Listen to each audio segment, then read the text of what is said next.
السلام علیکم، کیا حال ہے آپ سب کا؟ امید ہے کہ آپ سب خیریت سے ہوں گے۔ آج اس ویڈیو میں ہم وہ باتیں شیئر کریں گے جن کو لوگ اگنور کرتے ہیں۔ یہ نہ صرف ان کے کام کرنے کی صلاحیت بلکہ ان کی لائف کے اوپر بھی بہت زیادہ اثر انداز ہوتی ہیں۔ تو چلیے دیکھتے ہیں کہ چھوٹی چھوٹی کون سی باتیں ہیں۔ محسوس کیا ہوگا کہ اکثر ایسا ہوتا ہے کہ ہم بہت سارے لوگوں میں ہوتے ہیں لیکن پھر بھی ہم اپنے آپ کو بہت زیادہ اکیلا محسوس کر رہے ہوتے ہیں۔ جو لیڈرشپ کی کوالٹی ہے وہ بہت زیادہ برے طریقے سے متاثر ہوئی بھی ہوتی ہے۔ اگر ہمیں کوئی کام ملتا ہے تو ہم اس کو ٹھیک سے نہیں کر پاتے، یا تو ہم لوگ تقریبات میں جو ہے شرکت کرنے سے گریز کرتے ہیں، یا پھر ہم لوگ بہت زیادہ بلا وجہ سیڈ محسوس کر رہے ہوتے ہیں۔ دماغی یا جسمانی طور پہ ہم لوگ بہت زیادہ تناؤ فیل کر رہے ہوتے ہیں اور ایک دوسرے سے ہم لوگ بات کرنے سے بھی اجتناب کرتے ہیں۔ تو بہت زیادہ بڑے بڑے ہوتے ہیں لیکن ہم ان کو اچیو نہیں کر پا رہے ہوتے، اس کے لیے ہم لوگ اسٹرگل نہیں کر پا رہے ہوتے ہیں۔ کے اوپر ہم لوگ توجہ دینا پسند نہیں کرتے، یا ہم لوگ اپنی ذات کو بالکل ہی نگلیکٹ کرنا شروع کر دیتے ہیں، یا پھر ایسا لگتا ہے ہم لوگوں کو کہ ہم لوگوں کی زندگی کا کوئی موٹیو ہی نہیں ہے، ہم لوگ کی زندگی کا کوئی مقصد ہی نہیں ہے۔ ایسے ٹائم کے اوپر انسان جو ہے وہ سپورٹ حاصل کرنا بھی چاہتا ہے لیکن دوسرے کے اوپر بلیو کرنے سے بھی کتراتا ہے۔ اگر یہ سب کچھ زندگی میں آپ میں سے کسی کے ساتھ ہوا ہے تو بلیو می، اس میں کوئی عجیب سی بات نہیں ہے، یہ تقریباً سبھی لوگوں کے ساتھ ہوتا ہے۔ اس دنیا میں سبھی لوگوں کے امتحان لیے جاتے ہیں، کسی کے کسی طریقے سے امتحان لیے جاتے ہیں تو کسی کے کسی طریقے سے امتحان لیے جاتے ہیں۔ سب سے پہلے تو انسان کو صرف اور صرف یہی کوشش کرنی چاہیے کہ وہ سیدھے راستے کے اوپر رہے، اپنے راستے سے بھٹکے نہیں،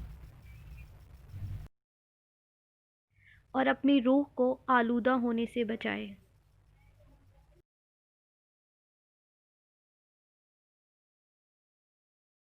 کوشش کرے کہ زندگی کی اس بھاگ دوڑ میں کچھ وقت اپنی ذات کے لیے بھی نکالے۔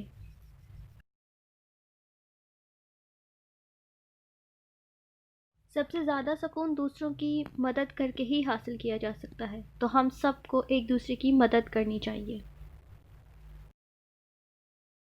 اگر صاحب استطاعت ہوں تو ان لوگوں کی مدد کریں جو آپ کے مال کے سب سے زیادہ مستحق ہیں۔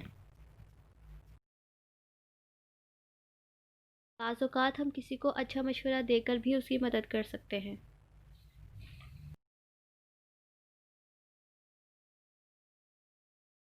کوشش یہ کریں کہ زندگی میں کسی کی بھی آنکھوں میں ہم لوگوں کی وجہ سے آنسو نہ آئیں۔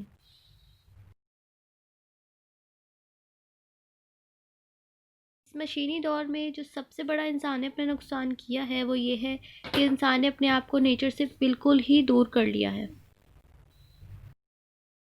سکسیس حاصل کرنا چاہتے ہیں لیکن اپنی فیملی کے ساتھ جو ہے ہم لوگ ٹائم بالکل بھی اسپینڈ نہیں کرتے۔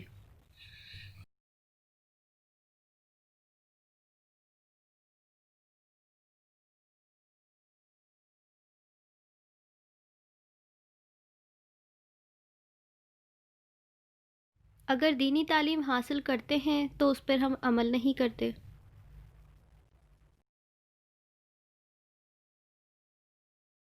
اگر دعا مانگتے ہیں تو اس پر یقین نہیں کرتے،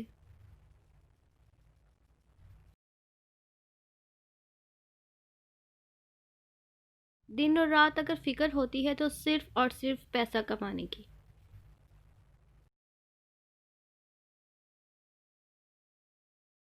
جو تھوڑے بہت ہم لوگوں کو خوشی کے لمحات میسر ہوتے بھی ہیں انہیں بھی ہم محسوس نہیں کرتے۔ اس سب کا نتیجہ اگر ڈپریشن نہیں ہوگا اور کھوکھلا پن نہیں ہوگا تو پھر اور کیا ہوگا؟ اگر مایوسی سے یقینی طور پہ چھٹکارا حاصل کرنا ہے تو قرآن کو صرف پڑھنا نہیں ہے بلکہ اس پر عمل بھی کرنا ہے۔ اور قرآن تو وہ نعمت ہے جس میں نہ صرف جسمانی، روحانی، اخلاقی، نفسیاتی ہر قسم کی الجھنوں کا علاج ہے۔ جو لوگ روحانیت کے اوپر یقین رکھتے ہیں وہ طب نبوی اور طب آل محمد سے آج بھی استفادہ کر رہے ہیں، کیونکہ اللہ نے کوئی بھی مرض ایسا نہیں بنایا جس کا علاج ہمیں پہلے نہ بتایا ہو۔ یہ ہم ہی ہیں جو کہ اس کی طرف نہیں پلٹتے۔ تو آئیے مل کر دعا کرتے ہیں کہ اللہ ہم سب کو توفیق دے اور ہمیں ہر قسم کی ناکامی سے نکال دے۔ آمین۔